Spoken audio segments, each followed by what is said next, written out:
stores in Gettysburg. These Yeah. are ghost Just like hunters. that, but it was a lot, These like, are really larger. popular ghost hunters. Why do they act like this? Something just grabbed onto me. Weirdos, weirdos, boss of ghouls, how are we all doing? Today, I'm going to be looking at real evidence paranormal.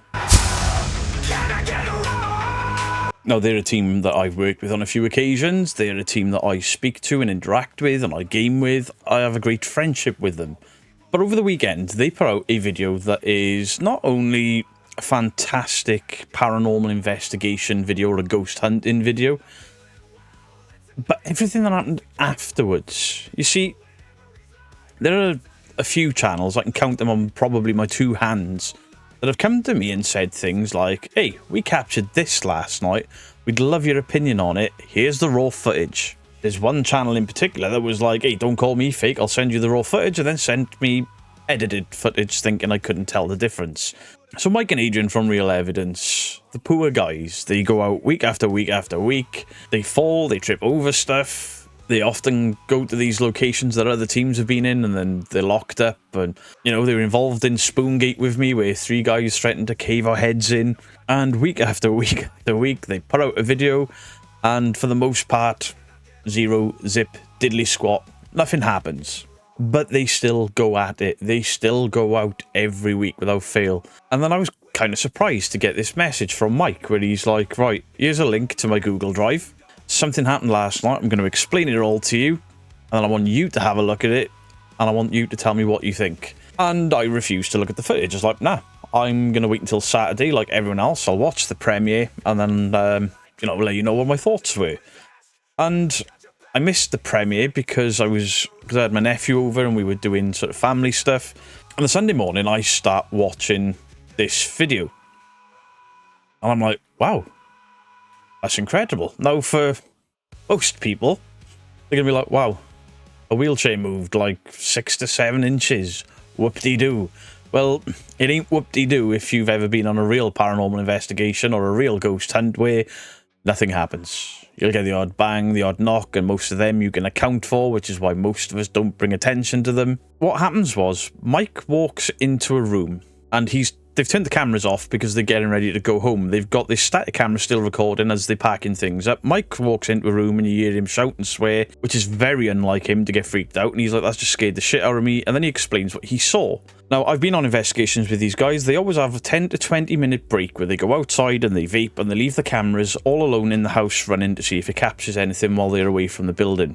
And on this occasion, it captured a wheelchair moving. Now, the wheelchair capture in itself, I can't work out how this wheelchair moved. Now, I've asked them about rat drop-ins and rats and things like that. There was no clear signs, but they're going back because they're credible. They're going back to this place tonight to search for signs of animals in the house to see if there's something they can debunk from the wheelchair, because Mike is still not convinced that this event is paranormal, but it's certainly strange. And as much as I've looked at that footage, I can't work out what's caused this wheelchair to move. But what's impressed me even more is the end of the video, Mike goes into his editing software and he shows multiple camera angles and lines all the sound and everything up. And he's like, here's the raw footage. He explains what the cuts in the audio for the lapel mics are. And I can confirm 100%.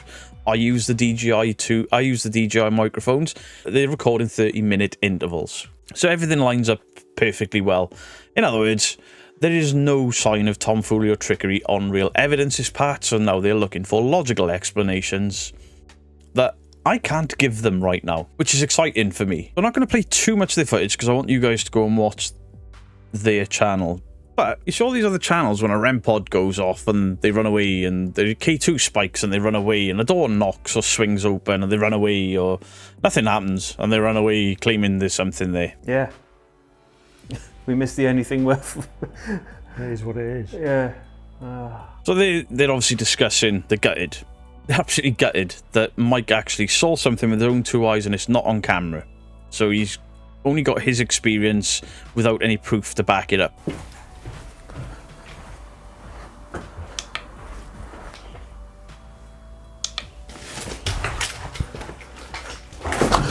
Whoa, fuck.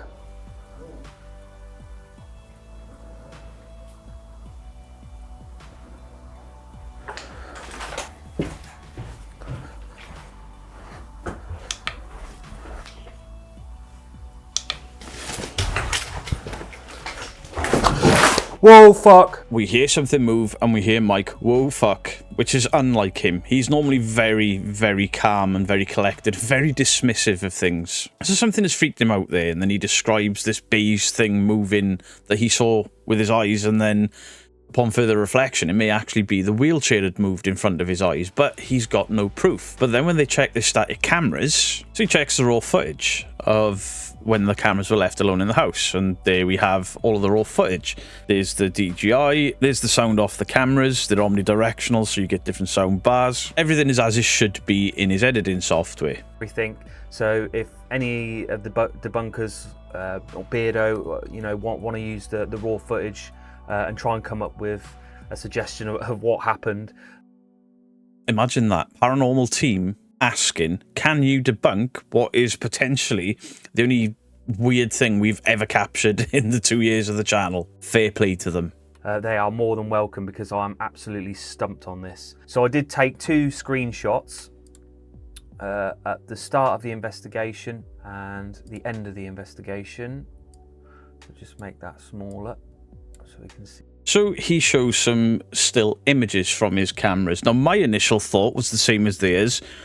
This cross item here, which I believe is a chair raiser. You stick it under the legs of chairs to raise a chair so elderly people or people with reduced mobility can stand up because they're at a higher point, less leverage for them. And when I saw this in the video, I was like, oh, I wonder if that's just tipped over and pushed the wheelchair. But we look at these 2 shots. This chair raiser has not moved at all. There's a lot of things around this area, but they all seem to be in the same position. Obviously, they've gone out to this investigation, however many hours of filming the footage across 3 cameras, so however long the investigation is, say it's only 2 hours they've investigated, times that by 3 for the video footage they've got to go through and then sync all the audio. And what I'm saying is it's a massive job, but then to have something and then go back and grab still images to compare, this is absolutely fantastic. And this is why I don't have to question these guys, because they debunk themselves. They look at everything themselves logically, and the one thing they've caught that they could probably say a ghost pushed a wheelchair, they don't. They're like, this is strange, we can't debunk it, can any debunkers help? And they reach out to me on a Sunday morning like, please. And I'm like, nah, absolutely not. I want to watch this like everyone else and see everyone else's reaction and be like, ooh, because I enjoy watching real evidence. So if I go to the locked off camera, and we put the cursor just here, pull the video across and play it, and then you can see as this is us going outside. So this is him obviously proving they're not in there pulling strings and wires. They've both gone out through a window. You know, they're going to make a hell of a lot of noise in a video that is uncut to have snuck back in. Fair enough. So at this point, we're both outside. It's gone silent. So if I switch to the locked off camera in the kitchen,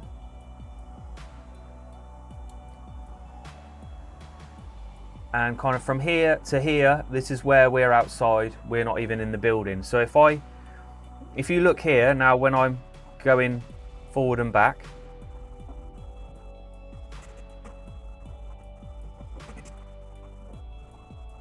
see, this is over the space of like 8-9 minutes. You look in this area here.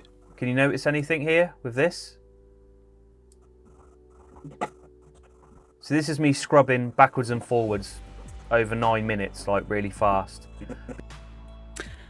So over 8 or 9 minutes, this wheelchair twists. So this isn't a rat has nudged it and it's a quick movement. This is a slow turning of a chair. Now, has it got a wonky wheel that may have tried to straighten this? I don't know. Look at the state in the place. Look at all the junk that's in there. I imagine this chair is not going to be easy to shift. For over 8 or 9 minutes, that chair slowly turns on its axis about 7 or 8 inches, and they prove this by there's a break in 2 cupboard doors. So the gap in between the cupboard doors, or the line between 2 cupboard doors, shows how much this thing has moved over the course of 7 or 8 minutes. But you can see the chair's moving, isn't it? So if we go back here, this is me setting up the locked off camera. We're talking. It's gone silent, we're outside. If I go forward another like 9 minutes, that's us getting back in. But this little gap in between here. So while he's doing that, I'm looking behind to see if any of these other chairs are moving. I'm checking the door to see if the door's pulled with a draft. I'm looking at these cables.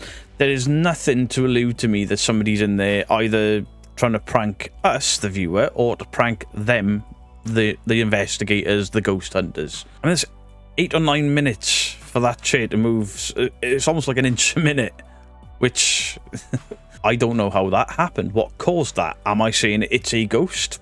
I'm not. Am I saying it's weird as fuck?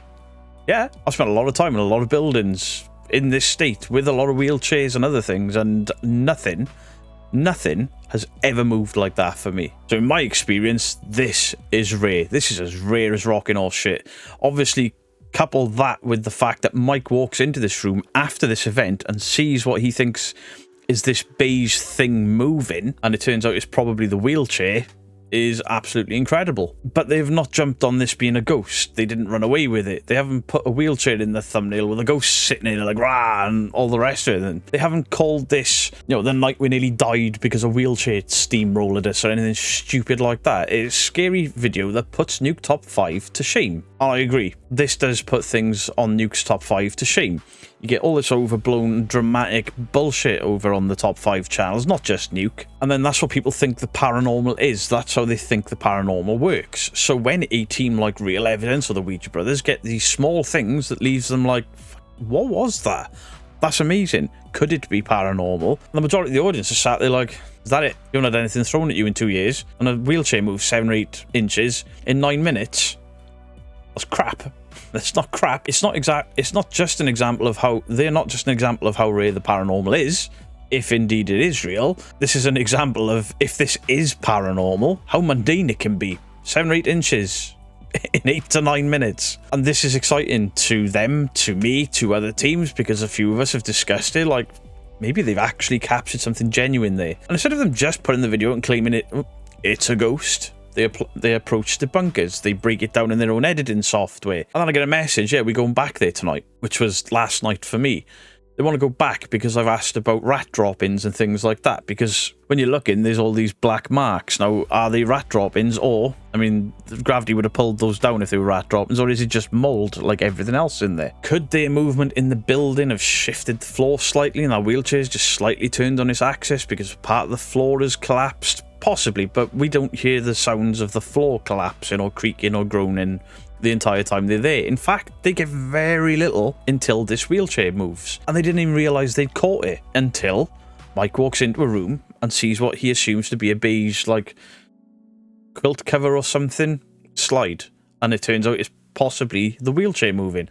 And they're going back there either to see if they can experience this again, or to debunk it. Now, I know this location is a few hours from where they live, so they're going to drive for a few hours there to potentially dismiss the only evidence they've really captured, and then drive all the way back home, and then spend hours editing a video, put out to say, yeah, we thought it was paranormal, and it's not. In between all that, they both work full-time. Absolutely fantastic. This is the shit I love. These are the channels that I absolutely enjoy. You know, the Ouija Brothers do the same thing. Hey, we've captured this. Do you want to take a look at it? Here's the raw footage. Ghosts on Trent. I often get messages from Paul from Ghosts on Trent, not just if he's excited about something, but can I help him explain this? Or is he right with his debunk of his own footage for something natural that's happened? This is an example of how the paranormal and the debunking communities should be working together, how they should be bolstering each other's commitment to finding something real within the paranormal. When you see all these other guys, like the debunkers did, questioned me, I'm going to scream, I'm going to shout, I'm going to call them toxic, I'm going to do that.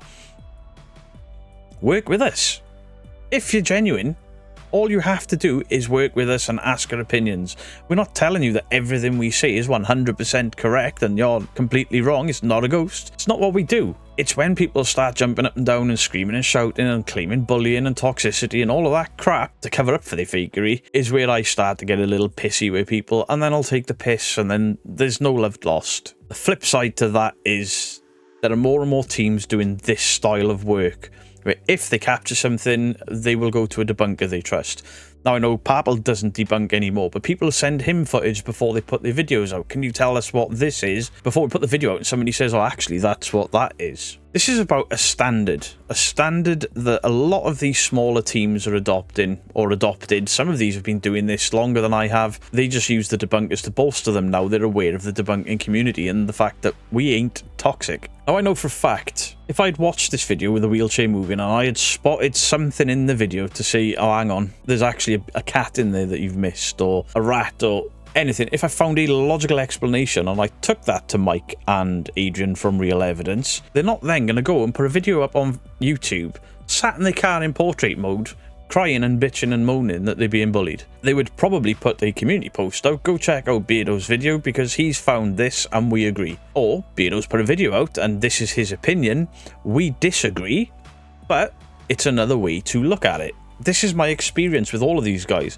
This is why I will go trampling through mold-infested shitholes with them. This is why I'll promote them, why I'll have them gaming with me in the weekdays and all the rest of it. Because there's a level of trust, there's a level of respect between debunking and paranormal investigating. They understand that I sit in both camps. I'm an investigator, I'm a debunker. I analyse videos, but I'm also out in these shitholes with these people. And this is what we need. This is what we need in the paranormal community. To all the people screaming para-unity, and I'm like, it's already here. That's it. This is para-unity. Para-unity isn't turning a blind eye to fakery or going, you know, that channel. But I'll just ignore them and let them carry on with what they're doing, getting hundreds of thousands of views, potentially millions of views on something that's easily explained or something that is outright faked. Like I said in my Para-Unity video, Para-Unity is here. It's just on a much smaller scale, but it is here. And people are looking and shouting in the wrong places. If you want Para-Unity, it is with the guys that really capture anything. If the channel you're watching, week after week after week, keep getting evidence week after week after week, it ain't real. It's never been real. Or if the channel that you're watching, every time they go into a building, a door slams and then they can debunk it, or something gets thrown and they can debunk it, that ain't real either. I have been in tons of these types of places with these teams on my own, with other teams. Very rarely do I experience door slamming or things getting thrown that I can later debunk. Some things will fall while you're moving around and that's easily debunkable on the spot. Just be careful. As a viewer, just be careful about what you're taking in. You know, a lot of people will say things like, oh, you support the Ouija Brothers and they use apps. Yes, I do. You support Ghosts on Trent and they use apps. Yes, I do. I still support them. I mock them for using apps and they laugh at me mocking them. But here's the difference. They're not claiming that these apps are definitive proof for the paranormal like a lot of people. They do not take what the app is saying to them at face value. In fact, a lot of them will either put text on a screen or say something direct to camera. Right, we're breaking out GhostTube. This isn't scientific proof of anything. It's just a bit of fun, or it's just, you know, after 7 years of shouting in the dark and getting no response, it's just something for us to react to. As long as you're honest about what you're using, it's absolutely fine. You know, I hope that more teams do what Ghosts on Trent, the Ouija Brothers, Real Evidence, and Staffordshire Paranormal and Three Spires and the like do, where they'll approach debunkers, be like, can we get your opinion on this before we put our video out? Or, you know, do you want the raw footage once this video is out for you to take a look at what we think we captured? I think that is absolutely fantastic. I think this is the way forward. And these guys would have done this anyway without a debunker's influence. All of them. They all would look at their footage and they would try to debunk it themselves. But now they have people to reach out to, either to bolster their claims that this is weird as shit, like that wheelchair moving, or to bolster the debunk, to say, well, actually, yeah, that is something normal. And there's no nastiness with it, there's no toxicity with it, nothing. A lot of people discovered me through the Ouija Brothers when they brought me on a live stream for the I Love You thing in the care home. And a lot of people assumed that they brought me on to prove that it wasn't fake. And that's not why they brought me on. They brought me on because of my history with security and guarding buildings and stuff. And they wanted me to explain whether it was a security prank. And I'm like, there's no payoff for security. This was all a while ago now, and people are like, oh, well, what about this? What about that? Absolutely fine to question anything by anyone. It's when they get angry and start shouting at you, how dare you? I'm not fake. I've never faked anything. That's when you're like, thou doth protest a little too much. So please let me know your thoughts on the comment section down below. Please do go and check out Real Evidence. Fantastic guys, the pair of them. I give them a lot of shit because it's funny. I mean, They wear pajama bottoms investigating. And look at that. Another positive interaction between a paranormal investigation channel and a debunker. Much love to you all. Beardo out.